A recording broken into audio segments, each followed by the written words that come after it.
नमस्कार दोस्तों, कैसे हैं आप सब। आशा करता हूं आप सभी सुखी व स्वस्थ होंगे। दोस्तों, साल 2024 जाने को है दोस्तों। और दोस्तों, 2014 से लेकर अब तक केंद्र में मोदी सरकार है दोस्तों ये बात और है कि 2014 में जो भारतीय जनता पार्टी मैंडेट के साथ आई थी वो पूर्ण मैंडेट था कांग्रेस की, उसमें 44 सीटें आई थी और Bharatiya Janata party full mandate के साथ सत्ता में आई थी दोस्तों तमाम तरह के नारे दिए गए थे। बहुत हुई महंगाई की मार, अब की बार मोदी सरकार। फिर 2019 में भारतीय जनता पार्टी और ज्यादा सीटें लेकर आई दोस्तों। फिर आया 2024 का चुनाव। 2024 के लोकसभा चुनावों में भारतीय जनता पार्टी अब की बार 400 पार का नारा दे रही थी दोस्तों। खैर, 2024 के लोकसभा चुनावों में राहुल गांधी का उदय हुआ, जो कि अब लीडर ऑफ ऑपोजिशन है दोस्तों। 2024 के लोकसभा चुनावों में भारतीय जनता पार्टी के अब की बार 400 पार के नारे की तो हवा ही निकल गई पूरी तरह से। और हवा निकाली किसने? राहुल गांधी ने दोस्तों। लेकिन दोस्तों, सवाल सबसे बड़ा यह है कि भारतीय जनता पार्टी की सरकार 2014 से है और आज 2024 का अंत होने वाला है दोस्तों। देश में लोगों के लिए क्या बदला?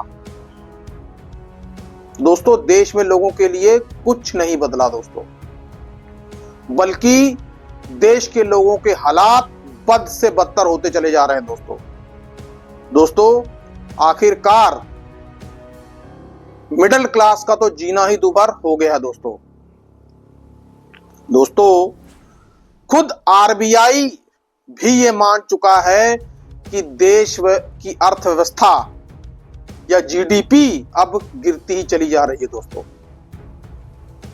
लेकिन दोस्तों, केंद्र में बैठी मोदी सरकार को शायद देश की अर्थव्यवस्था से कुछ लेना देना ही नहीं है दोस्तों। लोग महंगाई के पाटे में पिसते चले जा रहे हैं दोस्तों। लोगों का जीना दुभर हो गया दोस्तों। गृहिणियों की रसोई से अब चीजें धीरे धीरे गायब होती जा रही हैं। लोगों को अपना गुजारा अब बजट से भी कम में करना पड़ रहा है दोस्तों। आखिरकार महंगाई में आम इंसान कैसे जिएगा दोस्तों? क्या दोस्तों, केंद्र की सरकार को यह नहीं चाहिए कि भारतीय जनता को महंगाई से राहत दिलाने के लिए कोई ठोस कदम उठाए दोस्तों? क्या बीते 10 सालों में केंद्र की मोदी सरकार ने कोई ठोस कदम उठाए? दोस्तों, आपको याद ही होगा कि जब अंतर्राष्ट्रीय बाजार में तेल की कीमतें घटी थी, नरेंद्र मोदी देश के नए नए प्रधानमंत्री बने थे, तब उन्होंने अंतर्राष्ट्रीय बाजारों में घटती तेल की कीमतों को यह कहा था कि मोदी आपके लिए भाग्यशाली है कि नहीं है। तो दोस्तों, अब इनसे जरा कोई ये पूछे कि अब जब अंतर्राष्ट्रीय बाजार में कच्चे तेल की कीमत कम है तो देश में पेट्रोल और डीजल की कीमतें इतनी ज्यादा क्यों है दोस्तों? भारतीय जनता पार्टी कांग्रेस के समय में महंगाई को लेकर इतनी छाती पीटा करती थी दोस्तों कि आप सोच नहीं सकते दोस्तों। पूर्व केंद्रीय गृह मंत्री स्मृति ईरानी सिलेंडर के ऊपर बोल रही थी। बीजेपी के कई नेता बैलगाड़ी लेकर चलते हुए दिखाई दिए दोस्तों। कांग्रेस के राज में एक बार पेट्रोल के दाम क्या बढ़े कि भारतीय जनता पार्टी ने पेट्रोल की बढ़ती कीमतों के ऊपर प्रधानमंत्री को न जाने क्या क्या कह दिया। और दोस्तों, वहीं देश के आज के प्रधानमंत्री श्री नरेंद्र मोदी तब उस वक्त गुजरात के मुख्यमंत्री थे, उन्होंने ये कहा था पूर्व पीएम डॉक्टर मनमोहन सिंह के बारे में कहा था कि जिस तरह से अंतरराष्ट्रीय बाजार में रुपये की साख गिरती जा रही है, उसी हिसाब से देश के प्रधानमंत्री की साख भी गिरती जा रही है दोस्तों। क्या आज रुपया नहीं गिर रहा? दोस्तों, आज रुपए की कीमत कहां पहुंच गई है? लगभग 85 रुपए के पार। दोस्तों, अब उनसे कोई कहने वाला हो कि क्या देश में प्रधानमंत्री की साख अब कहां पर जा रही है? दोस्तों, आरबीआई की एक रिपोर्ट के मुताबिक मिडिल क्लास का इस महंगाई से इतना बुरा हाल हो चुका है दोस्तों कि एक बहुत ही चौंकाने वाले आंकड़े सामने आए हैं दोस्तों,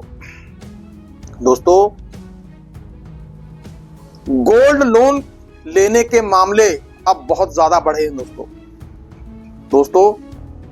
लोगों को अपनी तनख्वाह में या कमाई में घर चलाना मुश्किल हो रहा है दोस्तों। बच्चों की पढ़ाई, इलाज, ये सब आम आदमी कैसे मैनेज करेगा दोस्तों?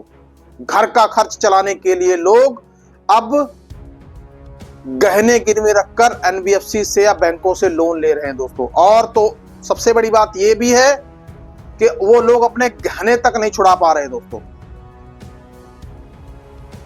गोल्ड लोन तक डिफॉल्ट हो रहे हैं दोस्तों। ये 2023 और 24 का बहुत ही डरा देने वाला आंकड़ा आया है दोस्तों।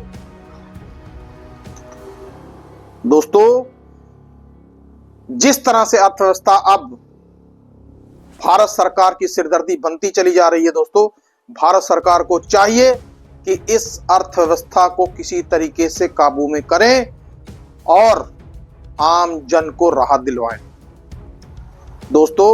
चाहे आप सब्जियों के दाम की बात कर लीजिए, फलों की दाम की बात कर लीजिए, दालों के दामों की बात कर लीजिए दोस्तों, और भी कई ऐसी चीजें जो आम इंसान से सीधा सरोकार रखती हैं दोस्तों, वो सब बहुत ही ज्यादा महंगी होती चली जा रही हैं, या यूं कह लीजिए कि आम इंसान की पहुंच से बहुत दूर। तो दोस्तों, आखिरकार ये सरकार किस तरह से ये दावा कर रही है कि भारत एक बार फिर से विश्व गुरु बनने जा रहा है दोस्तों? क्या दोस्तों भारत ऐसे विश्व गुरु बनेगा? देश की जनता महंगाई की मार से त्रस्त हो रही है दोस्तों, लोग परेशान हो रहे हैं, लेकिन ये सरकार सिर्फ हिंदू मुस्लिम राष्ट्रवाद। दोस्तों, आखिरकार राष्ट्रवाद का इस सरकार की नजरों में मतलब क्या है दोस्तों? जहां तक बुद्धिजीवियों के राष्ट्रवाद की बात है तो उसमें होता है देशभक्ति, जनता के अधिकारों की रक्षा, जनता को न्याय, इसको राष्ट्रवाद कहा जाता है दोस्तों। क्या दोस्तों इनके लिए राष्ट्रवाद क्या सिर्फ हिंदू मुस्लिम है क्या? दोस्तों, आखिरकार देश में इतनी बढ़ती हुई महंगाई के साथ साथ बढ़ती हुई बेरोजगारी, ये जो आंकड़े जारी हर साल हो रहे हैं दोस्तों, क्या ये डरा देने वाले आंकड़े नहीं है दोस्तों? आखिरकार 11 साल में केंद्र की मोदी सरकार ने महंगाई पर लगाम लगाने के लिए आखिरकार क्या किया है दोस्तों? जनता अब पूरी तरह से त्राही कर रही है दोस्तों। जैसा कि मैंने आपको गोल्ड लोन लेने वाले आंकड़े के बारे में आपको बताया दोस्तों, अभी तो ये छोटी सी ही खबर है दोस्तों। महंगाई के चक्कर में लोग अब आज इतने ज्यादा परेशान हो चुके हैं दोस्तों कि एनबीएफसी से अनसिक्योर्ड लोन लेकर लोग वापस ना कर पाने की स्थिति में भी आ चुके हैं दोस्तों। डिफॉल्ट रेट इतना ज्यादा हो गया है दोस्तों कि अब लोगों को समझ में नहीं आ रहा क्या किया जाए। क्या दोस्तों सरकार को इस तरफ ध्यान नहीं देना चाहिए? क्या दोस्तों सरकार के लिए अब सिर्फ चुनाव जीतना ही एक मेन काम बन चुका है दोस्तों? राहुल गांधी लगातार सरकार को इन मुद्दों पर घेरते रहे हैं दोस्तों। राहुल गांधी ने हमेशा बेरोजगारी, महंगाई, शिक्षा, चिकित्सा, अग्निवीर, इन सब ही मुद्दों पर अपनी बात मुखरता से रखी है दोस्तों। यही नहीं, संसद में भी कई बार राहुल गांधी लगातार इन मुद्दों पर मुखर होते रहे दोस्तों और सरकार को घेरते रहे हैं, लेकिन दोस्तों ये सरकार बिल्कुल भी सुनने को तैयार नहीं है। यूं कह लीजिए सरकार इन मुद्दों को मुद्दा मानती ही नहीं दोस्तों महंगाई जिस हिसाब से बढ़ती चली जा रही है दोस्तों, आने वाले समय में ऐसा लग रहा है कि शायद अब मिडिल क्लास इंसान का जीना मुश्किल ही हो जाएगा दोस्तों यदि महंगाई के ऊपर बात कर दी जाती है तो बीजेपी के नेता महंगाई को किसी और वे में ही बता देते हैं कि देश को चलाने के लिए कड़वी दवाई तो देनी पड़ेगी। अब दोस्तों 11 साल हो गए, अब ये कड़वी दवाई कौन सी ये मोदी सरकार दे रही है तो समझ में नहीं आया अभी तक कि जनता अब गरीबी के गर्त में चली जा रही है, लेकिन सरकार की कड़वी दवाई किसी को समझ में नहीं आई अभी तक। दोस्तों सरकार को जागना चाहिए, सरकार को इस महंगाई से निपटने के लिए ठोस कदम उठाए जाने चाहिए।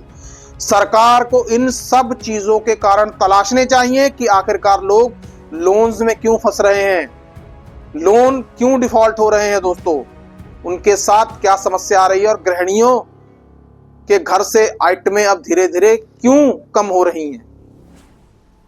दोस्तों ये एक बहुत बड़ी चिंता का विषय है दोस्तों आज का वीडियो महंगाई के विषय पर था और गोल्ड लोन में बढ़ते हुए डिफॉल्ट पर था दोस्तों। आपकी इस खबर पर क्या राय है कृपया कमेंट बॉक्स में कमेंट करके मुझे जरूर बताएं। आज के लिए इतना ही। सुखी रहिए, स्वस्थ रहिए। जय हिंद, जय भारत।